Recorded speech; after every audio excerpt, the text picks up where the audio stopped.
Momente sapo ka përfunduar mbledhja e kryesisë Partisë Socialiste, atje nga ku pritej në fakt që të zyrtarizohen emrat e kandidatëve për bashkitë të cilat janë pa kryetar, drejtuesit e qarqeve do zyrtarizojnë emrat e tyre. E ndjekim. E kam kënaqësinë e para të ndaj me publikun kandidatin për kryetar të bashkisë të Pelenës në zgjedhjet e pjesme, zotin Gramos Sako, një figurë e njohur në karrierën e vet ushtarake, në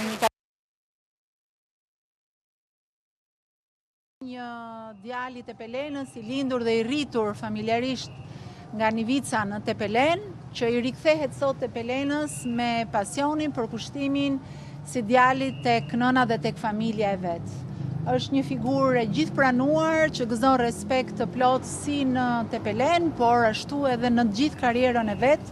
në kolegët dhe që ka lënë emrin e mirë kudo. Jemi të bindur që me Gramos Sakon do të kemi një vazhdim shumë të mirë të vizionit të Tepelenës 2030 për të vazhduar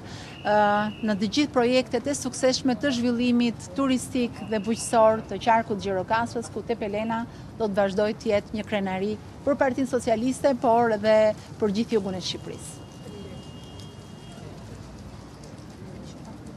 Altin Bojni do të jetë kandidati i Partisë Socialiste, i miratuar tashmë nga kryesia e Partisë Socialiste, për të garuar në Bashkinë e Matit, pas marrjes mendimit të strukturave të partisë sonë në Mat, por edhe nga vetë CV Altini si ekonomist e më pastaj drejtues administrativ në disa institucione, por edhe në detyrën e tij si kryetar i Këshillit Bashkiak, është një figurë e konsoliduar e cila siguron jo vetëm rezultat jashtëzakonisht pozitiv në zgjedhjet e radhës, por po ashtu vazhdim të gjithë projekteve të zhvilluara në Bashkinë e Matit, të cilën kami punuar kaq shumë për ta shndruar atë në një zonë jashtëzakonisht pozitive dhe një zonë e cila prej kohësh tashmë mbështet fuqishëm Partinë Socialiste. Altini vjen thash nga përvojat e tij në drejtim të institucioneve të pushtetit lokal dhe garanton vazhdimsinë e shumë aktiviteteve të nisura dhe të projektuara në Bashkinë e Matit për ta shndruar jo vetëm Bashkinë e Matit, por gjithë qarkun e Dibrës në një qark me shumë rezultate për sa i përket zhvillimit rajonal në atë zonë. Faleminderit. Kandidati për kryetar bashkie në Berat do të jetë Ervin Ceca, që aktualisht është në detyrë. Ka qenë kryetar i Këshillit Bashkiak për një periudhë prej pothuajse 6 vjeçare, ka përfunduar studimet në Padova dhe Italisë për ekonomi, ka punuar në bankat e nivelit 2 për një kohë shumë gjatë si drejtor banke në qytetin e Beratit, është një figurë qytetare beratase, një familje me tradita në qytet dhe patjetër mishron atë çfarë Berati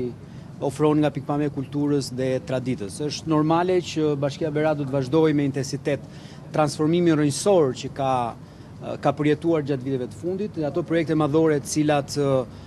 dhe Këshilli Bashkiak ka qenë i përfshirë, patjetër do të vazhdojnë me hapa të sigurt në të ardhmen dhe më të mirë për qytetin e Beratit. Ky është auguri mirë. Faleminderit. Në kushtet e krijimit të beft të vakancës në Bashkinë e Vlorës për shkak të dorëheqjes të kryetarit bashkisë, menduam që të kishim një kandidat për këtë pjesë të mbetur të mandatit që do ishte edhe me eksperiencë manageriale për të mbuluar gjithë ato vakum të krijuar nga dorëheqja e kryetarit bashkisë, po dhe një figurë politike me një eksperiencë në politik po aq të gjatë. Dhe besoj se kandidatet që sapo miratuam në kryesi i plotëson këto kushte dhe ajo është Brunilda Mersini, deputeti aktuale e Partisë Socialiste të qarkut Vlorës dhe një nga ish-drejtuesit më të suksesshme në Bashkinë e Vlorës në gjithë këto vite ku Partia Socialiste qeveris në Vlorë në gjithë Shqipërinë. Faleminderit. Në Bashkinë e Cerrikut, me krijimin e vakancës atje, kandidati i Partisë Socialiste do të jetë Florenc Doka. Florenci është një jurist i cili ka një eksperiencë gjatë administrative, ka punuar në Bashkinë e Cerrikut në disa funksione për një periudhë gjatë, një person që ka lidhje të ngushta me qytetin dhe eksperiencë administrative në nivel vendor, por dhe në institucione qendrore, duke siguruar në këtë mënyrë një vijimësi të